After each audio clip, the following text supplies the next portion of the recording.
ಮೊದಲನೇದಾಗಿ ಸಂವಿಧಾನ ಅಂದರೆ ಏನು, ಯಾಕೆ ಬೇಕು ಅನ್ನೋ ಪ್ರಶ್ನೆ ಬರ್ತದೆ. ಎಷ್ಟೋ ಜನರಿಗೆ ಗೊತ್ತಿಲ್ಲ ಸಂವಿಧಾನ ಅಂದ್ರೆ ಏನು, ಸಂವಿಧಾನ ಏನು ಮಾಡ್ತದ, ಯಾಕೆ ಬೇಕಾಗಿದೆ ಅನ್ನೋದೇ ನಮಗೆ ಗೊತ್ತಿಲ್ಲ. ನಮಗೆ ಗೊತ್ತಿದೆ ಇತಿಹಾಸದ ವಿದ್ಯಾರ್ಥಿಗಳಿಗೆ ಅಥವಾ ಅಲ್ಲೇ ಎಲ್ಲೋ ಹೈಸ್ಕೂಲ್ವರೆಗೆ ಆದರೂ ನೀವು ಇತಿಹಾಸ ಓದಿರ್ತೀರ. ಇತಿಹಾಸಗಳಲ್ಲಿ ನಾವು ನೋಡಿಕೊಂಡಾಗ ರಾಜಮನೆತನಗಳ ಅಥವಾ ಧರ್ಮಗಳ ಹೆಸರಿನಲ್ಲಿ ಅಥವಾ ದೇವರುಗಳ ಹೆಸರಿನಲ್ಲಿ ಆಳ್ವಿಕೆಯನ್ನು ಮಾಡಿದ್ದನ್ನು ನಾವು ನೋಡ್ತೇವೆ. ಆಳ್ವಿಕೆ ಅಂದರೆ ಇಡೀ ಸಮುದಾಯ, ಸಮಾಜ, ಒಂದು ಪ್ರದೇಶ, ಒಂದು ರಾಜ್ಯ ಅಥವಾ ರಾಷ್ಟ್ರವನ್ನು ಆಳಿದ್ದನ್ನು ನೋಡ್ತೇವೆ ನಾವು. ಅಂದರೆ ಆಗಿನ ಕಾಲದ ಆಳ್ವಿಕೆ. ನಮಗೆ ಲಭ್ಯವಿರ್ತಕ್ಕಂಥ ಒಂದು ಇತಿಹಾಸದ ಮಾಹಿತಿಯ ಆಧಾರದ ಮೇಲೆ ಅಶೋಕ ಚಕ್ರವರ್ತಿಯಿಂದ ಹಿಡಿದು ಚಂದ್ರಗುಪ್ತ ಮೌರ್ಯ ನಂತರದಲ್ಲಿ ಬಂದಿರತಕ್ಕಂಥವರು, ಆಮೇಲೆ ಬಂದಂಥ ಮುಸಲ್ಮಾನ್ ದಾಳಿಕೋರರು, ಅದರ ನಂತರ ಬಂದಂಥ ಇಂಗ್ಲಿಶಿನ ಅಥವಾ ಯುರೋಪಿನ ಅವರು ಈ ಒಂದು they are not rulers, I want call them as rulers. ಅವರು ಸಹಿತ ದೋಸ್ತಕ್ಕಂಥವ್ರು, ವ್ಯಾಪಾರದ ಹೆಸರಿನಲ್ಲಿ ಬಂದು ಈ ರಾಷ್ಟ್ರವನ್ನೇ ಕೊಳ್ಳೆ ಹೊಡೆದಂಥವರು ಈ ದುರದೃಷ್ಟವಶಾತ್ ಈ ದೇಶವನ್ನು ಆಳಿದರು. ಅಂದರೆ ಆವಾಗ ವ್ಯಕ್ತಿ ಅಥವಾ ಒಂದು ಕುಟುಂಬದ ಒಂದು ಗುಂಪಿನ ಆಳ್ವಿಕೆ ಈ ದೇಶದಲ್ಲಿ ಕಾಣ್ತೀವಿ. ನಮ್ಮ ಇತಿಹಾಸದ ಪ್ರೊಫೆಸರ್ ಇಲ್ಲೇ ಅದಾರೆ.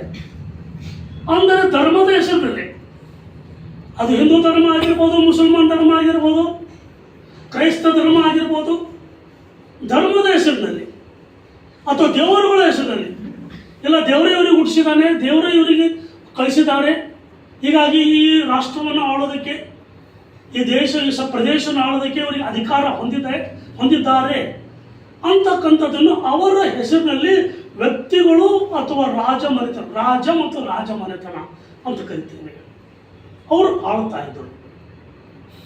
ಮತ್ತು ಅಲ್ಲಿ ಏನು ಕಾಣ್ತೀವಿ ಅಂದರೆ ಈ ರಾಜಮನೆತನರು ಅಥವಾ ರಾಜರು ಒಂದು ವ್ಯವಸ್ಥೆಯ ಒಂದು ವ್ಯವಸ್ಥೆಯನ್ನು ನೋಡ್ತಾ ಇದ್ದರು, ಅವರ ಕೈಯಲ್ಲೇ ಇತ್ತು.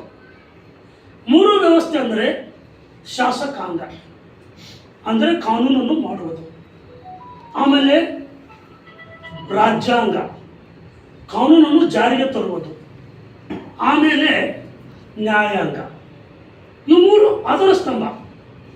ಶಾಸಕಾಂಗ, ರಾಜ್ಯಾಂಗ ಮತ್ತು ನ್ಯಾಯಾಂಗ, ಇವು ಮೂರು ಒಬ್ಬನೇ ಮಾಡ್ತಿದ್ದವಾಗ. ಒಬ್ಬನೇ ಅವಾಗ ಏನು ಹೇಳ್ತಾನ ಅದೇ ಆದೇಶ, ಅದೇ ಕಾನೂನು. ಅವನೇ ತನ್ನ ಸೈನಿಕರ ಮುಖಾಂತರ ಜಾರಿಗೆ ತರ್ತಾ ಇದ್ದ ಮತ್ತು ಅವನೇ ಜಡ್ಜ್. ಅವ ಏನು ನ್ಯಾಯ ಕೊಡ್ತಾನೆ ಅದೇ ಅವ್ರದ್ದು ನ್ಯಾಯ. ಅಂದರೆ ಈ ಮೂರು ವ್ಯವಸ್ಥೆಗಳು ಒಬ್ಬ ವ್ಯಕ್ತಿ ಅಥವಾ ರಾಜ ಮತ್ತು ರಾಜಮನೆತನದ ಆಡಳಿತದಲ್ಲಿ ಇತ್ತು. ಅದು ಸಾಕಷ್ಟು ಶೋಷಣೆಗಳಿಗೆ, ಹಲವಾರು ನೋವು ನಲಿವುಗಳಿಗೆ ಸಾಕಷ್ಟು ಯುದ್ಧಗಳಾದವು. ಯುದ್ಧಗಳಿಗೆ ಸಾಕಷ್ಟು ಲಕ್ಷಾಂತರ ಕೋಟ್ಯಾಂತರ ಜನರು, ಸೈನಿಕರು ಸತ್ರು, ಅತ್ಯಾಚಾರಗಳದು, ದಾಳಿಕೋರರಾದು ಎಲ್ಲವೂ ಇದಕ್ಕೆ ಕಾರಣಭೂತವಾಗಿತ್ತು. ಅಥವಾ ಯಾವುದಕ್ಕೆಂದರೆ ದೇವರು ಧರ್ಮದ ಹೆಸರಿನಲ್ಲಿ ಮಾಡ್ತಕ್ಕಂಥ ವ್ಯಕ್ತಿಯ ಆಳ್ವಿಕೆಯ ಕಾರಣಕ್ಕಾಗಿ. ಇದನ್ನು ಮುಂದಿನ ದಿನಗಳಲ್ಲಿ ವಿಚಾರವಂತರು, ವಿಶೇಷವಾಗಿ ಯುರೋಪಿನ ಪ್ರದೇಶದಲ್ಲಿ ಇದು ಯಾಕೋ ಸರಿ ಕಾಣಲ್ಲ, ಯಾವ ರಾಜ ಆಳ್ತಾನೋ, ಜನರಿಗೆ ದಾಳಿ ಮಾಡ್ತಾನೆ, ಶೋಷಣೆ ಮಾಡ್ತಾನೆ, ಇದು ಸರಿಯಲ್ಲ ಅಂತಕ್ಕಂಥ ವಿಚಾರ ಇಟ್ಕೊಂಡು ಆಗಿನ ವಿಚಾರವಾದಿಗಳು, ಹೋರಾಟಗಾರರು ಒಂದು ವೈಚಾರಿಕ ಬದಲಾವಣೆ ಆಗಬೇಕು ಅಂತಾರೆ. ಈ ವೈಚಾರಿಕ ಬದಲಾವಣೆ ಆಗಬೇಕು ಅಂತ ಬಂದಾಗ ಅಲ್ಲಿ ಈ ಆಡಳಿತದ ಸ್ವರೂಪ ಬದಲಾವಣೆ ಆಗಬೇಕು. ಯಾವುದ್ರ ಬದಲಾವಣೆ? ಆಡಳಿತದ ಸ್ವರೂಪ ಬದಲಾವಣೆ ಆಗಬೇಕು. ಆಡಳಿತದ ಸ್ವರೂಪ ಬದಲಾವಣೆ ಯಾವ ರೀತಿ ಅಂದರೆ ರಾಜನ ಮನೆತನದಿಂದ ಆಳ್ತಕ್ಕಂಥದ್ದು ಇಲ್ಲಿ ಕಾನೂನುಗಳ ಮುಖಾಂತರ ಆಳ್ವಿಕೆ ಪ್ರಾರಂಭ ಆಗಬೇಕು. ಕಾನೂನುಗಳ ಮುಖಾಂತರ ಕಾನೂನೇ ದೇಶ ಆಳಬೇಕು. ಆ ಕಾನೂನುಗಳು ಅಂತಂದರೆ ಅದು ಸಂವಿಧಾನ. ಕಾನೂನುಗಳು ಅಂದರೆ ಸಂವಿಧಾನ. ಹೀಗಾಗಿ ಸಂವಿಧಾನ ಅಂತಕ್ಕಂಥದ್ದು ಇಲ್ಲಿ ಜನ್ಮ ತಾಳಿತ್ತು. ಅದಕ್ಕೆ ಸಂವಿಧಾನವು ಅಂತಕ್ಕಂಥದ್ದು ಬಂತು. ಈ ರೀತಿಯಾಗಿ ಆಧುನಿಕ ಒಂದು ಯುಗದಲ್ಲಿ ಹೆಚ್ಚು ಕಡಿಮೆ ಎಲ್ಲ ರಾಷ್ಟ್ರಗಳಲ್ಲಿ ಅವರದೇ ಆಗಿರ್ತಕ್ಕಂಥ ಸಂವಿಧಾನವನ್ನು ನಾವು ಕಾಣ್ತೇವೆ. ಅದೇ ರೀತಿಯಾಗಿ ಭಾರತವು ಸಹ ತನ್ನದೇ ಆಗಿರ್ತಕ್ಕಂಥ ಸಂವಿಧಾನ ರಚನೆಗೆ ಸಿದ್ಧತೆ ಮಾಡಿಕೊಳ್ಳೋದನ್ನು ಕಾಣ್ತೇವೆ, ಸ್ವೀಕಾರ ಮಾಡಿದ್ದನ್ನು ಕಾಣ್ತೇವೆ. ಇದು ಒಂದು ಹಿನ್ನೆಲೆ.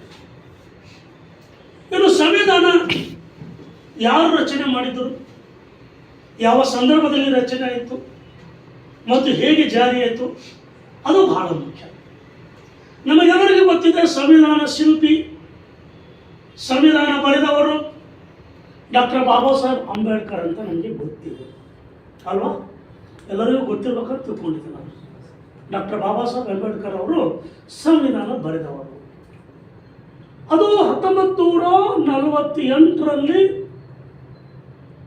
ಪ್ರಾರಂಭದಲ್ಲಿ ಒಂದು ಕಾನ್ಸ್ಟಿಟ್ಯೂಂಟ್ ಅಸೆಂಬ್ಲಿ, ಸಂವಿಧಾನ ಶಾಸನ ಸಭೆ ಅಂತ ಕರೀತಾರೆ, ಅದು ರಚನೆ ಆಗ್ತದೆ. ಅದರಲ್ಲಿ ಡಾಕ್ಟರ್ ಬಾಬಾ ಸಾಹೇಬ್ ಅಂಬೇಡ್ಕರ್ ಅವರು ಸಹ ಸದಸ್ಯರಿರ್ತಾರೆ. ಈಗ ನಾವು ಈಗ MP ಗಳು ಅಂತ ಕರಿತೀವಲ್ಲ, ಮೆಂಬರ್ ಆಫ್ ಪಾರ್ಲಿಮೆಂಟ್, ಆ ರೀತಿ ಇರ್ತಾರೆ ಅವರು. ಸಂವಿಧಾನ ಬರಿಬೇಕಾದ್ರೆ ಹೇಗೆ, ಎಂತೂ ಯಾರು ಬರಿಬೇಕು ಅಂತಕ್ಕಂಥ ಚರ್ಚೆ ನಡೀತಾ ಇತ್ತು. ಏಕೆಂದರೆ ಬ್ರಿಟಿಷರು ಪ್ರಥಮ ಮಹಾಯುದ್ಧದಲ್ಲಿ, ಫಸ್ಟ್ ವರ್ಲ್ಡ್ ವಾರ್, ದ್ವಿತೀಯ ಮಹಾಯುದ್ಧದಲ್ಲಿ, ಸೆಕೆಂಡ್ ವರ್ಲ್ಡ್ ವಾರ್, ಅವೆರಡರಲ್ಲೇ ಸೋತು ಹಣ್ಣಾಗಿರ್ತಾರೆ ಬ್ರಿಟಿಷರು. ಸೈನಿಕರು ಕಳ್ಕೊಂಡಿರ್ತಾರೆ, ಮಿಲಿಟರಿ ದೃಷ್ಟಿಯಿಂದ ಭಾಳ ವೀಕ್ ಆಗಿರ್ತಾರೆ, ಹಣ ಸಾಕಷ್ಟು ಹೋಗಿರ್ತದೆ. ಇನ್ನು ನಮಗೇನಿಲ್ಲ, ಭಾರತದಾಗ ಮುಂದುವರಿಯೋಕ್ಕೆ ಸಾಧ್ಯ ಇಲ್ಲ, ನಾವೆಲ್ಲ ವೀಕ್ ಆಗಿದ್ದೀವಿ ಅಂತ ಅವ್ರು ಯೋಚನೆ ಮಾಡ್ತಿರ್ಬೇಕಾದಾಗ, ಅದೇ ಸಂದರ್ಭದಲ್ಲಿ ಮಹಾತ್ಮ ಗಾಂಧೀಜಿಯವರ ನೇತೃತ್ವದಲ್ಲಿ ಸ್ವಾತಂತ್ರ್ಯಕ್ಕಾಗಿ ಹೋರಾಟ ಮಾಡ್ತಿದ್ದನ್ನು ನಿಮಗೆಲ್ಲ ಗೊತ್ತಿದೆ. ಈ ಸ್ವಾತಂತ್ರ್ಯ ಹೋರಾಟ ಮಾಡುವ ಸಂದರ್ಭದಲ್ಲಿ ಅವ್ರಿಗೆ ಗೊತ್ತಿತ್ತು, ಯಾರಿಗೆ, ಮಹಾತ್ಮ ಗಾಂಧಿಗೆ, ಇನ್ನೇನು ಬ್ರಿಟಿಷರಂತೂ ದೇಶ ಬಿಟ್ಟು ಹೋಗ್ತಾರ, ಬಿಟ್ಟು ಹೋಗಿದ ಮೇಲೆ ನಮಗೂ ಸ್ವಾತಂತ್ರ್ಯ ಸಿಗ್ತದೆ ಅಂತ ಅವರ ಹೋರಾಟವನ್ನು ಇನ್ನೂ ಹೆಚ್ಚು ಇಂಟೆನ್ಸಿಫೈ ಅಂತೀವಿ ನಾವು, ತೀವ್ರತೆ, ಅದರ ತೀವ್ರತೆ ಹೆಚ್ಚಿಗೆ ಮಾಡ್ತಾರೆ. ಯಾವಾಗ 1946-47ರ ಸಂದರ್ಭದಲ್ಲಿ ಆವಾಗ ಒಂದು ಚರ್ಚೆ ಪ್ರಾರಂಭ ಆಗ್ತಿರ್ತದೆ. ಮಹಾತ್ಮ ಗಾಂಧೀಜಿಯವರು, he was called as uncrowned king of the India. Uncrowned king, ತಿರಟಲ್ಲದ ರಾಜ ಅಂತ, ಅಂದರೆ ಅಷ್ಟು ಪ್ರಭುತ್ವ ಅವರು. ಯಾವುದು? ಮಹಾತ್ಮ ಗಾಂಧೀಜಿಯವರು ಈ ದೇಶದ ಮೇಲೆ ಇತ್ತು ಪ್ರಭಾವವನ್ನು, ಅಷ್ಟರ ಮುಖಂಡ. ಅವರ ಅಕ್ಕಪಕ್ಕ ಇರ್ತಕ್ಕಂಥವರು ಸುಭಾಷ್ ಚಂದ್ರ ಬೋಸ್ರು, ನಂತರ ದೂರ ಹೋದರು, ವಲ್ಲಭಾಯ್ ಪಟೇಲ್ರು, ಜವಾಹರ್ಲಾಲ್ ನೆಹರು ಅವರು, ಈ ರೀತಿ ಅವ್ರದ್ದೇ ಒಂದು ಪಡೆ ಇರ್ತದೆ, ಒಂದು ಗುಂಪು ಇರ್ತದೆ, ಅವರೆಲ್ಲ ಹೋರಾಟ ಮಾಡ್ತಾ ಇರ್ತಾರೆ. ಇದು ಸ್ವಾತಂತ್ರ್ಯ ಸಿಗುತ್ತಂತಕ್ಕಂಥ ಸಂದರ್ಭದಲ್ಲಿ ಆವಾಗ ಸಂವಿಧಾನ ಬೇಕಾಗ್ತದೆ ನಮ್ಗೆ. ಯಾಕಂದ್ರೆ ಸ್ವಾತಂತ್ರ್ಯ ಸಿಕ್ಕ ತಕ್ಷಣ, ಇದು 19ನೇ ಪ್ರಾರಂಭದ ಶತಮಾನದಲ್ಲಿ ಸಂವಿಧಾನಕ್ಕೆ ಮಹತ್ವ ಬಂತು. ಯುರೋಪಿನ ಎಲ್ಲ ರಾಷ್ಟ್ರಗಳು ಸಂವಿಧಾನವನ್ನು ಅಳವಡಿಸಿಕೊಂಡಿದ್ದು. ಈಗ ನಮ್ಮ ದೇಶಕ್ಕೂ ಸ್ವಾತಂತ್ರ್ಯ ಸಿಕ್ಕರೆ ನಮಗೂ ಸಹ ಸಂವಿಧಾನ ಬೇಕಾಗ್ತದೆ. ಏಕೆಂದರೆ ಒಳಗೆ ಇವರಿಬ್ಬರು ಪ್ರಧಾನಿಗಳಾಗಬೇಕಂತ ಯೋಚನೆ ಮಾಡ್ತಿದ್ದವರು. ಯಾರು? ವಲ್ಲಭಾಯ್ ಪಟೇಲು ಮತ್ತು ಜವಾಹರ್ಲಾಲ್ ನೆಹರು ಅವರು. ಒಳಗೆ ಇವ್ರಿಗಿತ್ತು. ಹಾಗಿರ್ಬೇಕಾದಾಗ ಸಂವಿಧಾನ ರಚನೆ ಮಾಡಬೇಕು. ಆ ಕಾಲದಲ್ಲಿ ಯುರೋಪಿನಲ್ಲಿ ಒಬ್ಬ ಪ್ರಸಿದ್ಧ ವ್ಯಕ್ತಿ ಸಂವಿಧಾನ ರಚನೆ ಮಾಡ್ತಕ್ಕಂಥವನು ಇದ್ದ.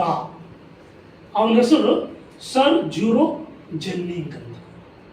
ಸರ್ ಜ್ಯೂರೋ ಜೆನ್ನಿಂಗ್ ಅಂತಕ್ಕಂಥದ್ದು ಪ್ರಸಿದ್ಧ ಸಂವಿಧಾನಕಾರ, ಸಂವಿಧಾನ ಬರೀತಕ್ಕಂಥ ವ್ಯಕ್ತಿ. ಸೊ ಹೀಗಾಗಿ ಅವರನ್ನು ನಾವು ಸಂಪರ್ಕ ಮಾಡಿ ನಾವು ನಮ್ಮ ದೇಶದ ಸಂವಿಧಾನವನ್ನು ಬರೀಬೇಕು ಅಂತ, ಬರೆಸ್ಬೇಕು ಅಂತ ಇವರು ಯಾರು? ಜವಾಹರ್ಲಾಲ್ ನೆಹರು ಅವರು ಮತ್ತು ವಲ್ಲಭಾಯ್ ಪಟೇಲರು ಯೋಚನೆ ಮಾಡ್ತಾ ಇದ್ದರು. ಇವರ ಯೋಚನೆ ಮಾಡ್ತಕ್ಕಂಥದ್ದು, ಇವರ ಚರ್ಚೆ ಮಹಾತ್ಮ ಗಾಂಧೀಜಿಗೆ ಗೊತ್ತಾಗ್ತದೆ. ಮಹಾತ್ಮ ಗಾಂಧೀಜಿಗೆ ಗೊತ್ತಾದಾಗ ಮಹಾತ್ಮ ಗಾಂಧೀಜಿಯವರು ಅವರಿಬ್ಬರಿಗೆ ಕರೆಸ್ತಾರ. ಮಹಾಭಾರತ ರಚನೆ ಆಗಿದೆ ಇಲ್ಲೇ, ಪುರಾಣಗಳು ರಚನೆ ಆಗಿದೆ ಇದೇ ಭೂಮಿ ಮೇಲೆ ಅಂತಂದು ದೊಡ್ಡ ದೊಡ್ಡ ವ್ಯಕ್ತಿಗಳು ಹುಟ್ಟಿ ಹೋಗಿರ್ತಕ್ಕಂಥ, ಋಷಿಮುನಿಗಳು ಹುಟ್ಟಿ ಹೋಗಿರ್ತಕ್ಕಂಥ ಈ ರಾಷ್ಟ್ರದಲ್ಲಿ ಒಂದು ಸಂವಿಧಾನ ಬರೆಯೋದಕ್ಕೆ ಯಾರು ಸಿಗೋದಿಲ್ಲ ಅಂತಂದರೆ ಈ ಜಗತ್ತಿನ ಬಗ್ಗೆ ಏನಂತ ತಿಳ್ಕೊತಾರ ಅಂತ. ಅವಾಗ ಹಂಗಿತ್ತಂದ್ರೆ ಯಾರದರಿ ರಾಷ್ಟ್ರದ ಅಂತ ಕೇಳ್ತಾರೆ. ಯಾರದರಿ ರಾಷ್ಟ್ರದ? ಅವಾಗ ಹೇಳ್ತಾರೆ ಒಬ್ಬರದರ. ಒಬ್ಬರು ಅದರಂದ್ರೆ ಯಾರು? ಅದಕ್ಕಿಂತ ಮೊದಲು ನಮಗೆ ಗೊತ್ತಿದೆ 1932ರಲ್ಲಿ ಒಂದು ಪೂನಾ ಪ್ಯಾಕ್ಟ್ ಆಯ್ತು ಅಂತ ಗೊತ್ತಿದೆ. ಪೂನಾ ಒಪ್ಪಂದ ಅಂತ ಕರಿತೀವಿ ನಾವು. ಈ ಪೂನಾ ಒಪ್ಪಂದ ಆದಾಗ ಡಾಕ್ಟರ್ ಬಾಬಾ ಸಾಹೇಬ್ ಅಂಬೇಡ್ಕರ್ ಅವರು ಮತ್ತು ಮಹಾತ್ಮ ಗಾಂಧೀಜಿಯವರು ಮಧ್ಯೆ ಇರ್ತಕ್ಕಂಥ ಸಂಬಂಧ ಸ್ವಲ್ಪ ಅಳಿಸಿತ್ತು, ಅದರಾಗಿತ್ತು, ಅಷ್ಟಕ್ಕಷ್ಟೇ ಸಂಬಂಧ ಇತ್ತು. ಡಾಕ್ಟರ್ ಬಾಬಾ ಸಾಹೇಬ್ ಅಂಬೇಡ್ಕರ್ ಅವರು ಮಹಾತ್ಮ ಗಾಂಧೀಜಿಯವ್ರ ಬಗ್ಗೆ ಮುನಿಸ್ಕೊಂಡರು. ನಮಗೆ ಅನ್ಯಾಯ ಆಯಿತು, ಅಸ್ಪೃಶ್ಯರಿಗೆ ನಾವು ಕೇಳಿದ್ದೆ ಒಂದು, ಇವರು ಕೊಟ್ಟಿದ್ದೆ ಒಂದು ಅಂತ ಅವ್ರ ಮಧ್ಯದಲ್ಲಿ ಅಷ್ಟು ಇದಿರಲಿಲ್ಲ. ಆವಾಗ ಮಹಾತ್ಮ ಗಾಂಧೀಜಿ ಅಂತಾರೆ, ಇಲ್ಲ ಸಂವಿಧಾನ ಬರೋದಕ್ಕಾಗಿ ನಮ್ಮ ದೇಶದಲ್ಲಿ ಒಬ್ಬರು ಆಧಾರ. ಯಾರದಾರ? ಅದು ಡಾಕ್ಟರ್ ಬಾಬಾ ಸಾಹೇಬ್ ಅಂಬೇಡ್ಕರ್ ಎಂದು ಮಹಾತ್ಮ ಗಾಂಧೀಜಿ ಹೇಳ್ತಾರೆ. ಅಂದರೆ ಒಬ್ಬ ವ್ಯಕ್ತಿಯು, ಮಹಾತ್ಮ ಗಾಂಧೀಜಿ ಇನ್ನೊಬ್ಬ ವ್ಯಕ್ತಿಯನ್ನು ವಿರೋಧ ಮಾಡ್ತಕ್ಕಂಥ ಸಂದರ್ಭ ಅದು. ನೇರವಾಗಿ ವಿರೋಧ ಮಾಡ್ತಕ್ಕಂಥವ್ರು. ಸಾಕಷ್ಟು ನಾವು ಬರವಣಿಗೆ ರೂಪದಲ್ಲಿ, ಸ್ಟೇಟ್ಮೆಂಟ್ ರೂಪದಲ್ಲಿ, ಭಾಷಣದ ರೂಪದಲ್ಲಿ ನಾವು ವಿರೋಧವನ್ನು ಕಾಣ್ತೇವೆ. ರೌಂಡ್ ಟೇಬಲ್ ಕಾನ್ಫರೆನ್ಸ್ನಲ್ಲಿ ಮಹಾತ್ಮ ಗಾಂಧೀಜಿ ಅವರು ಮತ್ತು ಬಾಬಾ ಸಾಹೇಬ್ ಅಂಬೇಡ್ಕರ್ ಅವರು ವಾದ ಮಾಡಿದ್ದನ್ನು ಕಾಣ್ತೇವೆ ನಾವು. ಆದರೂ ಸಹಿತ ಮಹಾತ್ಮ ಗಾಂಧೀಜಿಯವರು ಡಾಕ್ಟರ್ ಬಾಬಾ ಸಾಹೇಬ್ ಅಂಬೇಡ್ಕರ್ ಹೆಸರು ಹೇಳ್ತಾರೆ. ಸಂವಿಧಾನಕ್ಕೆ ಬರೆಯುವುದಕ್ಕೆ ಸಮರ್ಥವಾದ ವ್ಯಕ್ತಿ ದೇಶದಲ್ಲಿ ಯಾರಂದ್ರೆ ಡಾಕ್ಟರ್ ಬಾಬಾ ಸಾಹೇಬ್ ಅಂಬೇಡ್ಕರ್ ಅಂತ ಹೇಳ್ತಾರೆ. ಅಂದರೆ ಡಾಕ್ಟರ್ ಬಾಬಾ ಸಾಹೇಬ್ ಅಂಬೇಡ್ಕರ್ ಅವರ ವ್ಯಕ್ತಿತ್ವ ಮತ್ತು ಅವರ ಜ್ಞಾನ. ಯಾವ ವ್ಯಕ್ತಿಯೂ ವಿರೋಧ ಮಾಡ್ತಿದ್ರು ಅವ್ರ ಬಗ್ಗೆ ಅರಿವಿತ್ತು. ಇದು ಬಾಬಾ ಸಾಹೇಬ್ ಅಂಬೇಡ್ಕರ್ ಅವರ ವ್ಯಕ್ತಿತ್ವ ಅನ್ನೋದ್ರ ಬಗ್ಗೆ ನಿಮ್ಗೆ. ಈ ಸಂದರ್ಭದಲ್ಲಿ ಬಾಬಾ ಸಾಹೇಬ್ ಅದೇ ರೀತಿ ಯಾರು ಇವರಿಗೆ ಸಂಪರ್ಕ ಮಾಡಿರ್ತಾರಲ್ಲ, ಸರ್ ಜುರೋ ಅವರಿಗೆ, ಜನ್ನಿಂಗ್ ಅವರಿಗೆ ಸಂಪರ್ಕ ಮಾಡಿದಾಗ ಅವ್ರು ಹೇಳ್ತಾರೆ, ಜನ್ನಿಂಗ್ ಹೇಳ್ತಾರೆ, ನೀವು ಹೋಗಿ ನನ್ನ ಬಳಿ ಯಾಕೆ ಬಂದಿರಿ ಸಂವಿಧಾನ ಬರೆಯೋದಕ್ಕೆ ಅಂತ ಕೇಳಿದ್ರೆ, ಯಾಕ್ರಿ ಏನಾಯ್ತು? ಇಲ್ಲ ನಿಮ್ಮ ದೇಶದಲ್ಲಿ ಬರೆಯೋಕ್ಕದಾರಲ್ಲ, ಸಂವಿಧಾನ ಬರ್ತಕ್ಕಂಥ ಸಮರ್ಥ ವ್ಯಕ್ತಿಗಳು ಅದಲ್ಲ ಯಾರು ಅಂದಾಗ ಅವರು ಸಹಿತ ಡಾಕ್ಟರ್ ಬಾಬಾ ಸಾಹೇಬ್ ಅಂಬೇಡ್ಕರ್ ಬಗ್ಗೆ ಹೆಸರು ಹೇಳಿರ್ತಾರೆ. ಈ ರೀತಿ ಡಾಕ್ಟರ್ ಬಾಬಾ ಸಾಹೇಬ್ ಅಂಬೇಡ್ಕರ್ ಅವರು ಸಂವಿಧಾನ ಬರೀತಾರೆ. ಅದು 2 ವರ್ಷ 11 ತಿಂಗಳು ಸಮಯ ತೆಗೆದುಕೊಳ್ತಾರೆ. ಎಷ್ಟು? 21, 26 ದಿವಸಗಳು, 18 ದಿವಸಗಳು ಇದೆ. ಇದು ಒಂದು ಸಂದರ್ಭ. ಅಂದರೆ ಡಾಕ್ಟರ್ ಬಾಬಾ ಸಾಹೇಬ್ ಅಂಬೇಡ್ಕರ್ ಅವರ ಒಂದು ಮೇರು ಪರ್ವತದ ವ್ಯಕ್ತಿತ್ವದ ಬಗ್ಗೆ, ಯಾವ ಸಂದರ್ಭದಲ್ಲಿ ಅವರು ಸಂವಿಧಾನಕ್ಕೆ ಬರೆಯೋದಕ್ಕೆ ಬಂದಿರೋದಕ್ಕೆ ಒಂದು ಉದಾಹರಣೆ ಕೊಟ್ಟರು. ಸಂವಿಧಾನ ಬರೆದ್ರು, ಸ್ವೀಕಾರ ಆಯಿತು. ಸಂವಿಧಾನದಲ್ಲಿ ಏನಿದೆ? ನಾವು ಪ್ರಪ್ರಥಮವಾಗಿ ಸಂವಿಧಾನದಲ್ಲಿ ಡಾಕ್ಟರ್ ಬಾಬಾ ಸಾಹೇಬ್ ಅಂಬೇಡ್ಕರ್ ಅವರು ಆದ್ಯತೆ ಕೊಟ್ಟಿದ್ದು ಏನಂದರೆ, ತಾರತಮ್ಯ ರಹಿತವಾಗಿರ್ತಕ್ಕಂಥ ಸಮಾಜ ಇರಬೇಕು ಮತ್ತು ಎಲ್ಲರಿಗೂ ಸಮಾನತೆ ಮತ್ತು ಸಮಾನವಾಗಿರ್ತಕ್ಕಂಥ ಹಕ್ಕುಗಳು ಕೊಡಬೇಕು ಅನ್ನೋದು ಡಾಕ್ಟರ್ ಬಾಬಾ ಸಾಹೇಬ್ ಅಂಬೇಡ್ಕರ್ ಅವರ ಬಹುಮುಖ್ಯವಾಗಿರ್ತಕ್ಕಂಥ ಉದ್ದೇಶ ಆಗಿದೆ. ಇಡೀ ಸಂವಿಧಾನದ ತತ್ವ, ಫಿಲಾಸಫಿ ಏನಂತೀವಲ್ಲ, ಈ ಫಿಲಾಸಫಿ ತತ್ವ ಆಧಾರವಾಗಿದೆ. ಈ 2 ತಾರತಮ್ಯ ರಹಿತವಾಗಿರ್ತಕ್ಕಂಥ ಸಮಾಜ, ಸಮಾನತೆ ಎಲ್ಲರಿಗೂ ಬೇಕು. ಅದಕ್ಕಾಗಿ ಸಮಾಜ ನಿರ್ಮಾಣ ಆಗಬೇಕು. ಸಮಾಜ ಅಂದರೆ ಎಲ್ಲರಿಗೂ ಸಮಾನವಾಗಿರ್ತಕ್ಕಂಥ ಸ್ಥಾನಮಾನ ಇರಬೇಕು ಅಂತ. ಅದಕ್ಕಾಗಿ ಅವರು ತಮ್ಮ ಆರ್ಟಿಕಲ್ಗಳಲ್ಲಿ ಸಹ ಉಲ್ಲೇಖ ಮಾಡಿದ್ದಾರೆ. ಕೆಲವು ಆರ್ಟಿಕಲ್ಗಳು ಹೇಳ್ತೀನಿ ನಿಮಗಷ್ಟೇ. ಆರ್ಟಿಕಲ್ 14 ಅನುಚ್ಛೇದ ಅಂತ ಕರಿತೀವಲ್ಲ, ಆರ್ಟಿಕಲ್ 14 ಅಥವಾ ಅನುಚ್ಛೇದ 14ರ ಪ್ರಕಾರ ಈ ದೇಶದಲ್ಲಿರ್ತಕ್ಕಂಥ ಪ್ರತಿಯೊಬ್ಬರಿಗೂ ಸಮಾನತೆ ಮತ್ತು ಸಮಾನವಾಗಿರ್ತಕ್ಕಂಥ ರಕ್ಷಣೆ ಕೊಡಬೇಕು ಅಂತ. ಯಾರು ಹೆಚ್ಚು ಕಡಿಮೆ ಇಲ್ಲ. 14ರ ಪ್ರಕಾರ. ಆರ್ಟಿಕಲ್ 15ರ ಪ್ರಕಾರ ಜಾತಿ, ಧರ್ಮ, ಲಿಂಗ, ಭಾಷೆ, ಪ್ರದೇಶ ಇವು ಯಾವುದನ್ನು ಪರಿಗಣಿಸದೆ ಪ್ರತಿಯೊಬ್ಬರಿಗೆ ಸಮಾನವಾಗಿರ್ತಕ್ಕಂಥ ರಕ್ಷಣೆ ಕೊಡಬೇಕು ಅನ್ನೋದು ಆರ್ಟಿಕಲ್ 15 ಹೇಳುತ್ತದೆ. ಆರ್ಟಿಕಲ್ 16 ಏನು ಹೇಳ್ತಂದ್ರೆ, ಮತ್ತೆ ಜಾತಿ, ಧರ್ಮ, ಲಿಂಗ, ಭಾಷೆ ಎನ್ನದೆ ಯಾವುದೇ ಒಂದು ರಿಕ್ರೂಟ್ಮೆಂಟ್, ನೇಮಕಾತಿ ಇದ್ದರೆ ಅಥವಾ ಪ್ರಮೋಷನ್ ಇದ್ದರೆ ಅದ್ಯಾವುದನ್ನು ಪರಿಗಣಿಸದೆ ಸಮಾನವಾಗಿ ಅವರಿಗೆ ಅವಕಾಶ ಕೊಡಬೇಕು ಅನ್ನೋದು ಅಲ್ಲಿ ಸಂವಿಧಾನದ ಆರ್ಟಿಕಲ್ ಬರ್ತವೆ. 14, 15, 16. ಇವು 14, 15, 16 ಎಲ್ಲರಿಗೂ ಅನ್ವಯವಾಗ್ತದೆ. ಅದರೊಂದಿಗೆ ಹಿಂದುಳಿದವರು ಮತ್ತು ಅಸ್ಪೃಶ್ಯರಿಗೂ ಸಹ ಅನ್ವಯ ಆಗ್ತದೆ. ಇದು ಒಂದು. ಇನ್ನು ಆರ್ಟಿಕಲ್ 17ರ ಪ್ರಕಾರ ನಮಗೆ ಗೊತ್ತಿದೆ ಅಸ್ಪೃಶ್ಯತೆ ಆಚರಣೆ ಮಾಡ್ತಾ ಇದ್ರು. ಅಂದರೆ ತುಳಿತಕ್ಕೆ ಒಳಗಿರ್ತಕ್ಕಂಥ ಕೆಳವರ್ಗದವರಿಗೆ ಸಮಾಜದಲ್ಲಿ ದೂರಿಟ್ಟರು, ಅವರಿಗೆ ಸಮಾಜದ ಹೊರಗಡೆ ಇಟ್ಟರು. ನೀವು ಊರಾಗ ಬರಬಾರ್ದು, ನೀವು ಮುಟ್ಟಿಸ್ಕೊಳ್ಬಾರ್ದು, ಹೀಗೆ ಎಲ್ಲ ಶೋಷಣೆಗಳು ಆಗ್ತಿದ್ದು. ಹೀಗಾಗಿ ಅಸ್ಪೃಶ್ಯತೆಯನ್ನು ಆಚರಣೆ ಮಾಡುವುದು ಅಪರಾಧ ಅಂತ ಆರ್ಟಿಕಲ್ 17 ಹೇಳುತ್ತದೆ. ಆರ್ಟಿಕಲ್ 46 ಏನಂತಂದ್ರೆ, ಆರ್ಟಿಕಲ್ 46ರ ಪ್ರಕಾರ ಶಿಕ್ಷಣ ಸಂಸ್ಥೆಗಳಲ್ಲಿ ಎಲ್ಲ ಸಮುದಾಯಗಳಿಗೆ ಸಮಾನವಾಗಿ ಪರಿಗಣನೆ ಮಾಡಬೇಕು. ಸರ್ಕಾರಿ ಶಿಕ್ಷಣ ಸಂಸ್ಥೆಗಳು ಮತ್ತು ಸರ್ಕಾರ ಅನುದಾನಿತವಾಗಿರ್ತಕ್ಕಂಥದ್ದು. ಅಡ್ಮಿಷನ್ ಟೈಮಿಗೆ ಯಾರಿಗೆ ಡಿಸ್ಕ್ರಿಮಿನೇಷನ್ ಮಾಡಬಾರ್ದು ಅನ್ನೋದು ಇದು ಬಹುಮುಖ್ಯವಾಗಿ ಆರ್ಟಿಕಲ್ 330 ಮತ್ತು 332.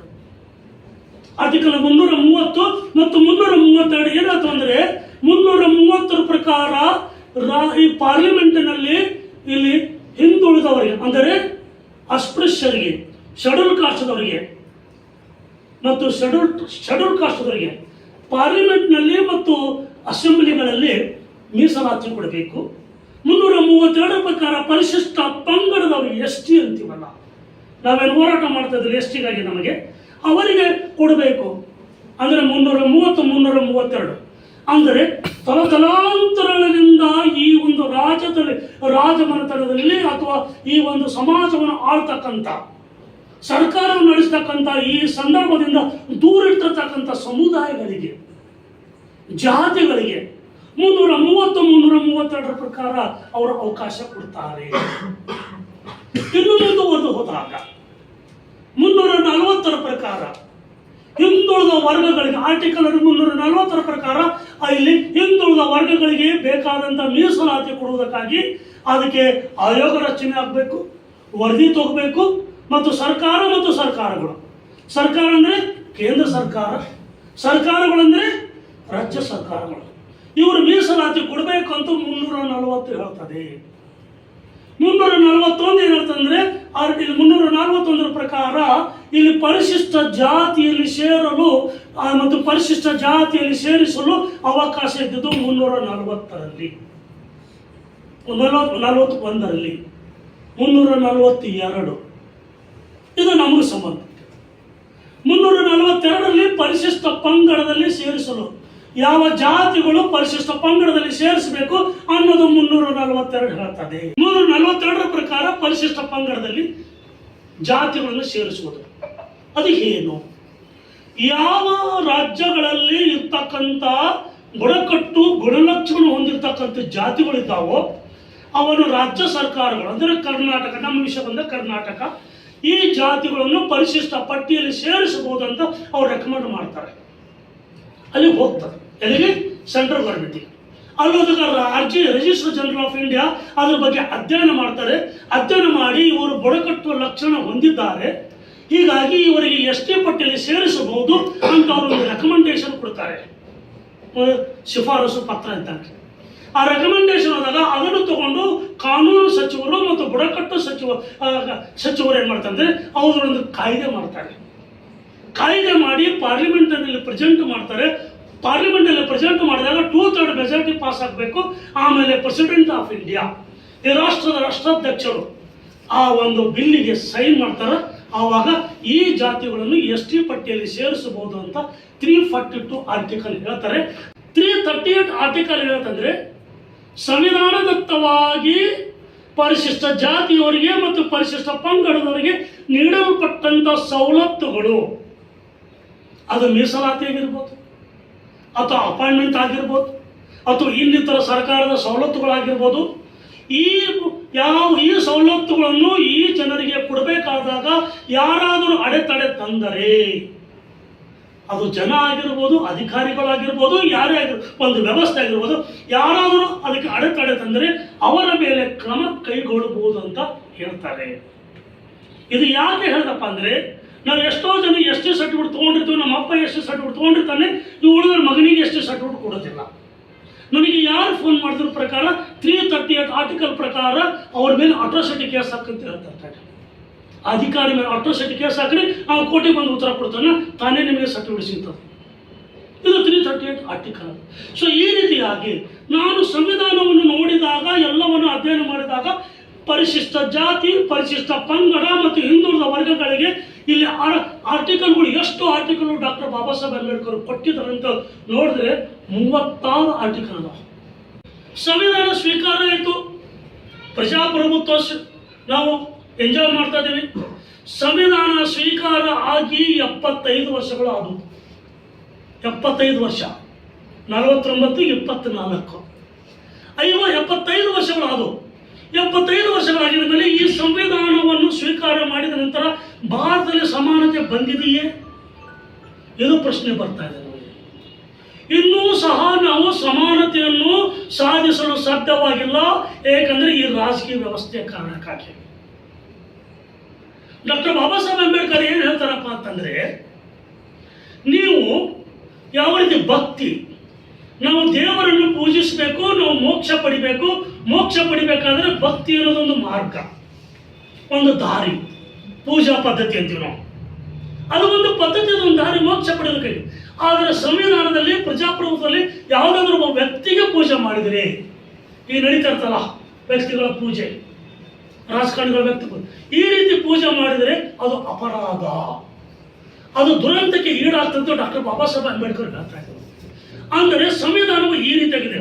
ಡಾಕ್ಟರ್ ಬಾಬಾ ಸಾಹೇಬ್ ಅಂಬೇಡ್ಕರ್ ಅವರು ಸಂವಿಧಾನ ಬರೆದಾಗಿದ ಮೇಲೆ ಒಂದು ಮಾತು ಹೇಳ್ತಾರೆ, ಏನಂದ್ರೆ ಯಾವುದೇ ದೇಶದ ಒಂದು ಸಂವಿಧಾನವು, ಆ ಸಂವಿಧಾನದ ರಾಜಕೀಯ, ಆ ಸಂವಿಧಾನವನ್ನು ಜಾರಿ ಮಾಡ್ತಕ್ಕಂಥವರು ಒಂದು ವೇಳೆ ಎಷ್ಟೇ ಒಳ್ಳೆಯದಾಗಿದ್ರು ಸಹ, ಸಂವಿಧಾನ ಎಷ್ಟೇ ಒಳ್ಳೆಯದಾಗಿದ್ರು ಸಹಿತ ಸಂವಿಧಾನ ಜಾರಿ ಮಾಡ್ತಕ್ಕಂಥವ್ರು ಕೆಟ್ಟವರಾಗಿದ್ದರೆ ಅಲ್ಲಿ ಸಮಾನತೆ ಬರುವುದಿಲ್ಲ. ಒಂದು ವೇಳೆ ಸಂವಿಧಾನ ಕೆಟ್ಟದಾಗಿದ್ದರೆ, ಜಾರಿ ಮಾಡ್ತಕ್ಕಂಥವರು ಒಳ್ಳೆಯವರಾಗಿದ್ದರೆ ಅದು ಒಳ್ಳೆಯದಾಗುತ್ತೆ ಅಂತ ಡಾಕ್ಟರ್ ಬಾಬಾ ಸಾಹೇಬ್ ಅಂಬೇಡ್ಕರ್ ಹೇಳಿದ್ದಾರೆ.